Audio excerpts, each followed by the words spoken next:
Bienvenue sur Ici Écho. Le Premier ministre Nawaf Salam n'a cessé de répéter lors d'une interview diffusée durant cette semaine: nous souhaitons regagner la confiance des citoyens.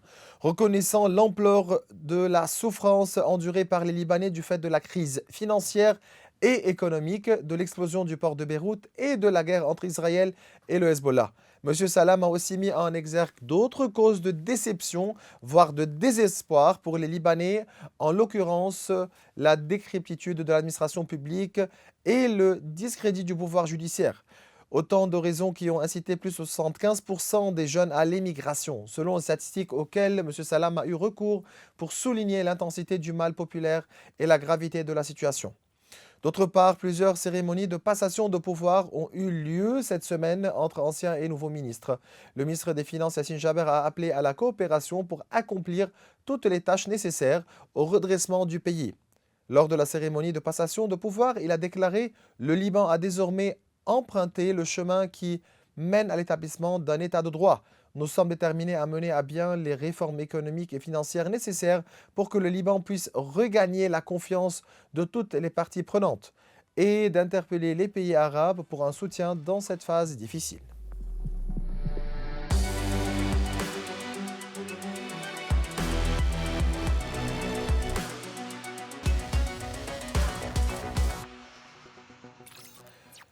Nous consacrons cet épisode à une discussion approfondie sur les dossiers prioritaires et sur lesquels le nouveau gouvernement et le nouveau mandat doivent se concentrer, et cela avec l'économiste en chef de la Biblos-Bank, Nassib Roblier. C'est toujours un plaisir de vous recevoir, Dr Roblier. Merci beaucoup. Merci.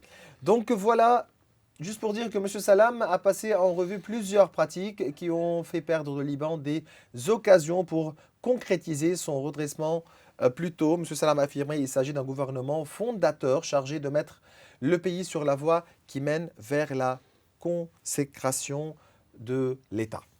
Donc, vous avez bien entendu le discours de M. Salam. Il faut commencer par quoi? Je crois que la mission de ce gouvernement est de mettre en application le discours du président Joseph Aoun. C'est aussi simple que ça. Il y a un optimisme très élevé. Les gens attendent peut-être des miracles, mais c'est la responsabilité de ce gouvernement de concrétiser le discours présidentiel qui a abouti à un choc positif et qui continue à aboutir à un choc positif. Donc les priorités du gouvernement actuel ne sont pas seulement techniques. Il y a l'application de la résolution 1701 dans tous ses détails. Il y a le monopole sur les armes et la décision d'entrer en guerre ou en paix. C'est déjà un défi majeur. Deuxièmement, il faut prendre des décisions pour se rapprocher des pays arabes, pour redresser les relations avec les pays arabes, en commençant par fermer les usines de Captagon et l'exportation de Captagon, et à arrêter les campagnes médiatiques. Nous avons bien vu tout ce qui se passe sur les frontières entre le Liban et la Syrie. Les campagnes médiatiques contre les pays du Golfe, et signer des accords stratégiques comme le président Aoun l'a dit dans son discours. Il a parlé de diplomatie économique. Exactement, une diplomatie économique. Et puis, il faut arrêter la contrebande. Il faut fermer les corridors illégaux de la contrebande dans les deux sens. Donc, c'est la première partie de la mission de ce gouvernement. Donc, le nouveau gouvernement fait face à de nombreux défis économiques et financiers, dont plusieurs doivent être considérés comme des priorités. Nous avons devant nous le sujet du budget 2025, donc la liste grise, restructuration du secteur bancaire, l'approbation du plan de réforme, la reprise des négociations avec le Fonds monétaire international, et donc l'échéance des euro-obligations, la reconstruction. Donc, classez-moi ces priorités. La priorité, tout d'abord, c'est de réduire la taille de l'économie parallèle. Chaque secteur principal a une économie parallèle. Le secteur de l'électricité a les moteurs illégaux. Le secteur industriel a les usines illégales. Le secteur commercial a les importations qui ne paient pas de douane. Le secteur des télécommunications a les fournisseurs d'Internet illégaux. Donc, il y a une économie parallèle qui s'est élargie durant la crise. Et donc, la priorité du gouvernement en entier, et spécialement de chaque ministre, spécifiquement ceux que j'ai cités, de réduire la taille de l'économie parallèle. C'est ça. Donc, l'une des priorités du nouveau mandat, selon le discours d'investiture du président Joseph Aoun, est la lutte contre la contrebande et la protection de l'économie formelle. Exactement. Donc, quels sont les instruments possibles qu'on peut utiliser pour pouvoir protéger l'économie formelle? La volonté politique. Ah, La volonté politique, tout d'abord pour combattre l'évasion fiscale, l'évasion douanière. donc sans décision politique, vous dites que c'est impossible de pouvoir faire face à la contrebande, à l'évasion fiscale et soutenir l'économie formelle. Pour moi, le symbole de la mauvaise gérance du secteur public, de l'économie parallèle, de l'abus du pouvoir politique, c'est le secteur de l'électricité et le secteur parallèle de l'électricité. Vous insistez toujours sur le dossier de l'électricité. Certainement, parce que ça aboutit au gaspillage de 45 milliards de dollars durant les décennies passées. Et donc, ça a abouti à l'endettement du gouvernement de l'État libanais, à une dette publique qui est très élevée par rapport au PIB. Donc, on commence par ce symbole de la mauvaise gérance du secteur public et de l'abus du pouvoir politique et de l'économie parallèle. Pour moi, c'est ça la priorité. Parlez-moi plus de l'importance de l'économie formelle et de l'importance de combattre l'économie parallèle. C'est très simple. Les chiffres démontrent que l'évasion fiscale au Liban, entre 2010 et 2019, était équivalente à 1,2 milliard de dollars, entre 1,2 milliard de dollars et 1,6 milliard de dollars par année. Par année, entre 2010 et 2019, selon mes calculs, basés sur les chiffres du Fonds monétaire international. Comment vous faites ces estimations, vous préparez ces estimations? Le Fonds monétaire international estime que les rentrées fiscales des impôts doivent être équivalentes dans un pays émergent de la taille du Liban, à peu près à 15% du PIB. Donc, les rentrées fiscales au Liban étaient moins que ça. Donc, si on prend la différence, on voit l'évasion fiscale. On peut calculer l'évasion fiscale. Donc, vous êtes convaincu que le discours d'investiture du président Joseph Aoun peut servir de base pour la déclaration ministérielle? Le discours d'investiture du président Aoun doit servir de base pour la vision économique du pays pour le mandat du président Aoun.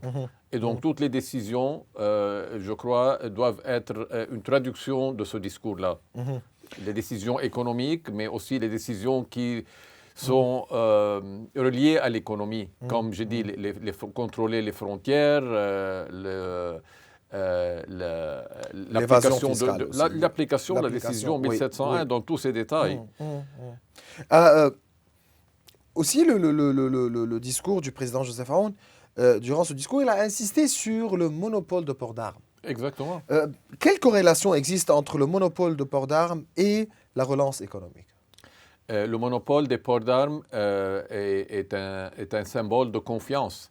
Parce que s'il y a un investisseur ou des investisseurs, s'il y a de nouveaux projets dans le pays et il y a des promesses du gouvernement et des officiels et des ministres qu'on a la stabilité politique et sécuritaire, et soudainement on voit le déclenchement d'une guerre sans la connaissance du gouvernement, comme l'a admis le Premier ministre sortant, Najib Mikati, oui. En octobre 2023. Ça ne va pas encourager les projets, les investisseurs, la création des emplois. Donc, ce qui est normal, c'est le monopole du port d'armes par les forces officielles, par l'armée, par les forces de sécurité. C'est ça ce qui est normal. Ça, c'est le normal. Ça, c'est le normal dans tous les pays. Donc, c'est un facteur essentiel pour la stabilité sécuritaire et politique, pour la confiance et pour plus tard attirer des nouveaux projets et des investissements, que ce soit du secteur privé libanais ou bien des ressortissants ou des investisseurs non libanais. Docteur Roublil, nous sommes aussi devant un dossier aussi important la restructuration du secteur bancaire. Donc la restructuration du secteur bancaire ne doit pas se faire aux dépens des déposants, comme cela avait été proposé précédemment. Lorsqu'un plan de restructuration des banques se heurtait au refus en raison de son accent sur les réductions et les annulations des dépôts, car cela certainement conduirait à une crise de confiance dans l'État libanais et son système bancaire.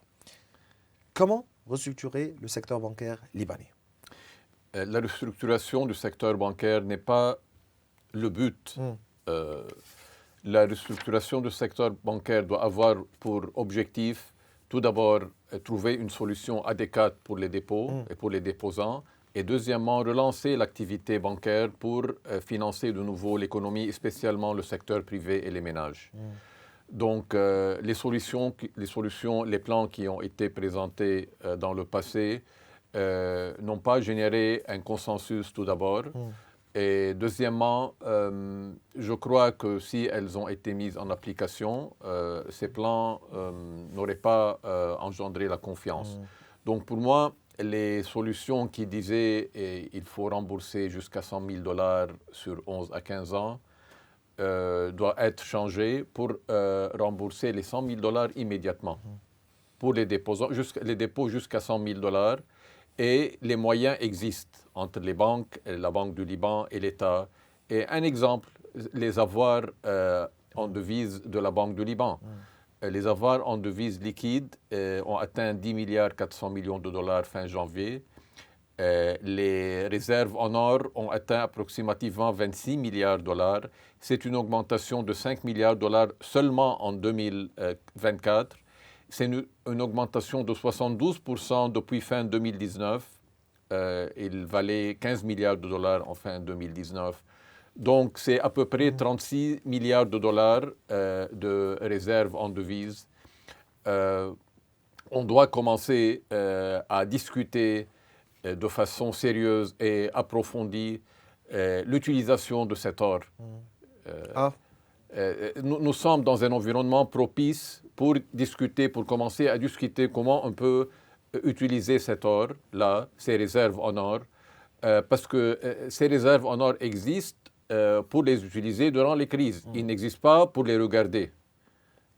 Donc vous dites qu'on peut utiliser l'or que la Banque centrale possède pour pouvoir couvrir au moins une partie des dépôts. déposants pour engendrer ce choc positif. Quand on dit aux déposants que vous pouvez utiliser jusqu'à $100 000 immédiatement, non pas retirer, mais utiliser à travers les chèques, à travers les transferts, à travers les cartes de paiement, donc ils n'auront pas besoin de les retirer en cash. Ça, c'est clair. Quelle est l'importance d'un secteur?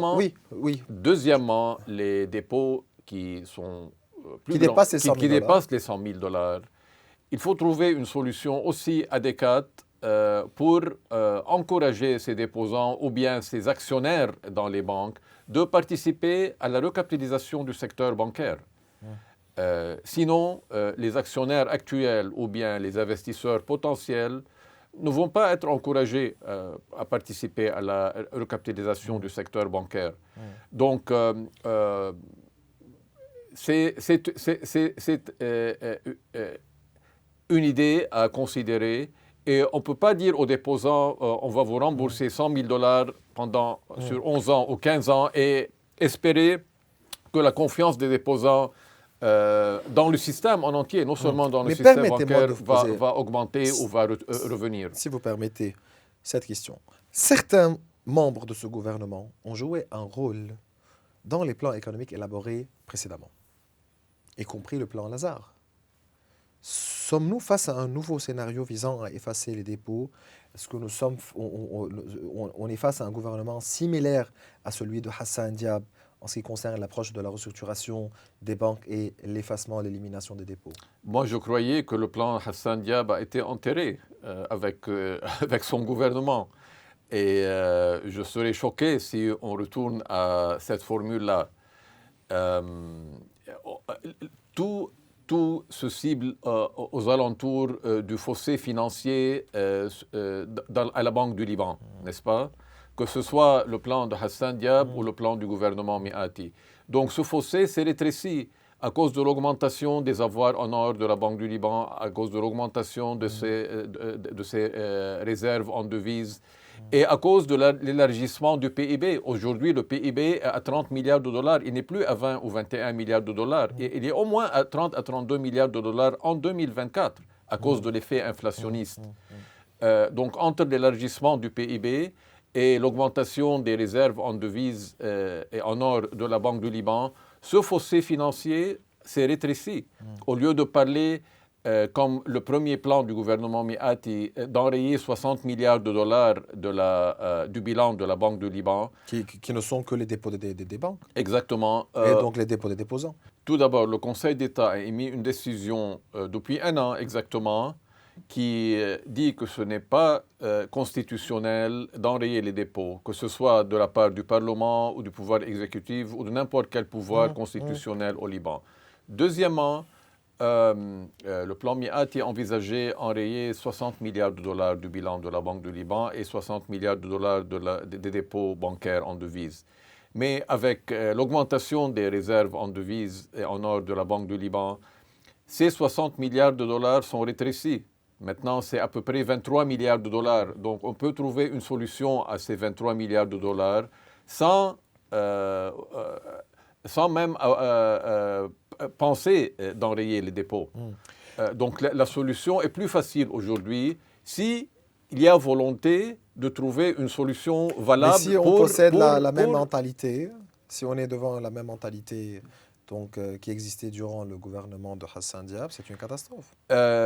Ça ne va pas aboutir au retour de la confiance, ça ne va pas aboutir au retour des investissements, ça ne va pas aider les banques à reprendre leur activité, à financer l'État. Et le secteur privé est en train de réclamer des crédits des banques. Pour la relance, certainement. Pour la relance, oui.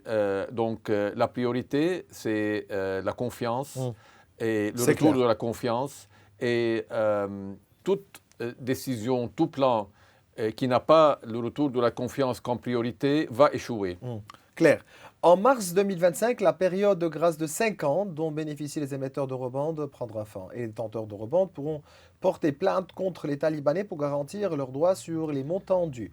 L'État libanais ne pourra éviter donc un accord avec les détenteurs d'eurobonds tout au tard pour la restructuration. Et cette restructuration doit être réalisée de manière juste pour l'État libanais, tout en protégeant les droits des déposants libanais et sans favoriser les détenteurs d'eurobonds. Comment résoudre ce problème? Le problème des eurobonds, tout d'abord, le ministère des Finances a pris une décision qui a remis jusqu'à 2028 la date selon laquelle les détenteurs d'eurobonds peuvent prendre des décisions judiciaires et légales contre l'État libanais. Donc ça, c'est pour gagner un peu de temps, pour que le nouveau gouvernement soit formé. Et le nouveau ministre des Finances a déclaré que l'une de ses priorités, c'est de commencer les négociations avec les détenteurs des eurobonds. C'est une question essentielle parce que la décision du default en mars 2020 a isolé le Liban du système financier, bancaire et commercial international. Nous sommes toujours en marge de ce système tant que nous n'avons pas commencé les négociations et finalisé ces négociations. Donc vous voulez me dire que la période de grâce a été remise à mars 2028? Oui, à mars 2028. Donc décision finale. Ce qui ne veut pas dire que les détenteurs de eurobonds ne peuvent pas prendre des actions légales. Mais au moins, ça montre une volonté de l'État de commencer à résoudre ce problème. À négocier. À négocier, oui. Pensez-vous que ce gouvernement va-t-il enquêter sur ceux qui ont bénéficié de CDS, des crédits de Credit Default Swaps? Moi, je crois qu'il faut faire un audit non seulement de la Banque du Liban, mais des ministères essentiels, comme le ministère des Finances, comme le ministère de l'Énergie, comme le ministère du Travail, comme le Conseil de reconstruction et de développement, et toutes les autres institutions étatiques qui sont très opaques, qui ont des budgets que personne ne sait comment ces budgets sont dépensés. Et donc,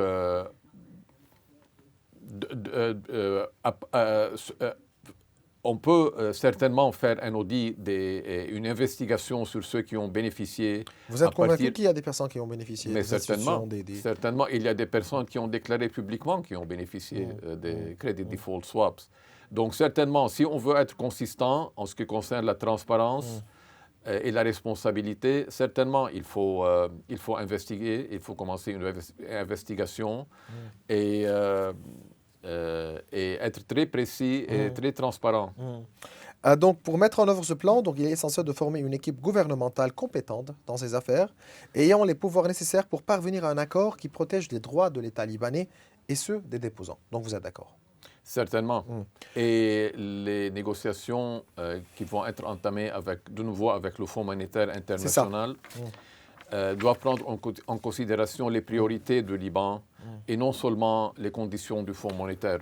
Vous êtes convaincu que le Liban a encore besoin d'un plan ou bien d'un accord avec le Fonds monétaire international? Oui, je suis convaincu de la nécessité d'avoir un accord avec le FMI. Sous quelles conditions?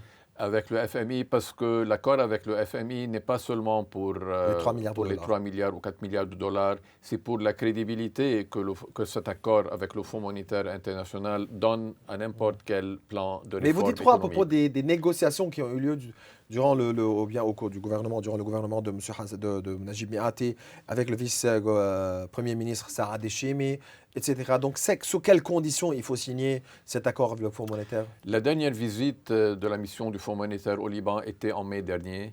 Et ils ont dit durant leur réunion que l'accord qui a été signé en avril 2022 avec le Liban n'est plus valable. Donc il faut remettre à zéro les négociations. Il faut recommencer les négociations. Ils attendaient l'élection d'un président et la formation d'un nouveau gouvernement. Parce que les chiffres ne sont plus valables. Non seulement les chiffres ne sont plus valables, c'est vrai que les chiffres ne sont plus valables, mais il faut avoir une nouvelle méthode, une nouvelle approche pour... Une nouvelle vision pour les négociations avec le Fonds monétaire. Car la vision du gouvernement, ou bien de M. Mikati, de Saad Echemi était... Non, ce n'est pas une question d'accusation, c'est une question de... Le Fonds monétaire dit à tous les pays qui veulent s'endetter, qui veulent l'aide du Fonds monétaire international, vous devez mettre en place un plan de réforme avec vos priorités et venir négocier avec nous le contenu. Donc il faut négocier, c'est ça. Donc il faut... Et pas sortir dire que le Fonds monétaire nous a demandé de faire ça, ça, on est obligé de faire ça. Exactement. Donc il faut développer un plan de réforme selon les priorités de l'économie libanaise et du peuple libanais et le présenter au Fonds monétaire international et discuter les détails. Donc, si c'est convenable au Fonds monétaire, donc l'accord sera rapide, sera signé rapidement. Mais qui doit protéger ici le droit du Liban, des Libanais, les déposants, etc. Le Fonds monétaire international est une banque très grande qui prête des milliards de dollars à des pays à travers le monde. Cette banque-là veut être sûre que ce pays qui s'endette 3 à 4 milliards de dollars peut rembourser sa dette et peut payer mensuellement cette dette. Donc c'est pour ça. Si on démontre au Fonds monétaire qu'on peut le faire ça sans nuire à l'économie libanaise, c'est un plus pour les deux parties. C'est clair. Mais on ne peut pas aller au Fonds monétaire et dire qu'est-ce que vous voulez que nous fassions pour que vous nous prêtez 3 milliards ou 4 milliards ou 8 milliards de dollars. Il me reste 2 questions en ce qui concerne le projet du budget 2025. Pourquoi ce gouvernement doit récupérer ce projet-là, étudier tous les chiffres, les dépenses, les recettes, etc. Et donc, certainement, c'est ce budget-là.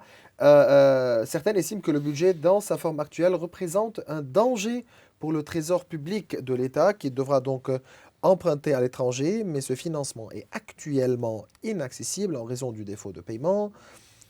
Et donc certainement sous le gouvernement de Hassan Diab sur les eurobonds. Et à l'intérieur, c'est impossible à cause de la décision juste prise par la Banque centrale pour ne plus prêter l'État. Donc pourquoi il faut récupérer ce projet de budget par le gouvernement? Tout d'abord, le budget de 2025 a été finalisé en août, je crois, au début septembre 2024, juste avant l'élargissement de la guerre israélienne contre le Liban. Donc, il fallait prendre en considération dans le temps, en septembre, il fallait en octobre reviser les chiffres de ce budget. Mais maintenant, avec tout ce qui s'est passé, avec le cessez-le-feu, avec l'élection d'un président, la formation d'un nouveau gouvernement, le support arabe et international du Liban, la vision positive pour cette année et les années prochaines. Donc, certainement, il faut revoir ce budget, mais en prenant en considération tous ces développements. Parce que le budget a été préparé en septembre, l'environnement politique, sécuritaire, régional était très différent. Était très différent. Donc maintenant, si on est en train d'espérer de voir une croissance de 4 à 5% cette année, si les prévisions sont de croissance, un taux de croissance de 4 à 5%, certainement les chiffres vont changer, mais cette fois de façon positive. Il faut aussi inclure dans ce budget, comme nous l'avons dit au début, les effets du combat contre l'économie parallèle, contre l'évasion fiscale. Si on peut atteindre une augmentation des revenus du combat contre l'évasion fiscale, disons pas 1,6 milliard de dollars, la moitié de cette somme-là. Donc on doit inclure ça dans le budget. C'est clair. Si on a une accélération de l'activité économique, donc les revenus des sociétés vont augmenter. Donc les impôts qu'ils vont payer vont augmenter sans augmenter les impôts. Il faut éviter l'augmentation des impôts dans le budget de 2025 et même dans le budget de 2026. Et c'est là qu'il faut discuter très clairement avec le Fonds monétaire international ces détails-là. Aussi, l'un des principaux défis économiques pour 2025 sera de rétablir le Liban à son niveau antérieur et de lever l'interdiction financière à son encours en le retirant de la liste grise du groupe d'action financière internationale GAFI. Le groupe a également insisté sur le fait que le Liban doit continuer à mettre en œuvre de nombreuses mesures en 2025 qui contribueront à le sortir de cette liste grise. Comment sortir de la liste grise de GAFI en 2025? Tout d'abord, le Liban était en marge du système financier, bancaire et commercial international. Il est toujours, depuis mars 2020. Et il était isolé de son environnement arabe et international à cause du parcours politique et sécuritaire des 10 dernières années. Il a été plus isolé quand il a été mis sur la liste de GAFI l'octobre passé. Donc, sortir de cette liste est essentiel le plus tôt possible, mais il y a des décisions très claires que le GAFI a citées dans son communiqué de presse l'octobre dernier. Et il y a 10 décisions, 10 mesures que le gouvernement libanais, les autorités libanaises doivent mettre en place. Et j'espère que c'est l'une des priorités de ce gouvernement-là. Le gouvernement sortant a formé un comité pour résoudre ce problème-là, mais certainement il n'a pas eu le temps. C'est une question vitale et essentielle pour que le Liban... Pour éviter la liste noire. Hein. Pour que le Liban réintègre le système financier, bancaire et commercial international. L'une des priorités, certainement, avec les négociations avec les détenteurs des eurobonds et les accords stratégiques avec les pays du Golfe arabe. Bien voilà, c'est toujours un plaisir de vous recevoir, Dr Nassib Rouvril. Vous êtes l'économiste en chef de la Biblos Bank. Merci beaucoup. Merci. Et voilà, mes chers téléspectateurs, nous arrivons à la fin de cette émission. Vous pouvez revoir tous nos épisodes sur nos réseaux sociaux. Au revoir.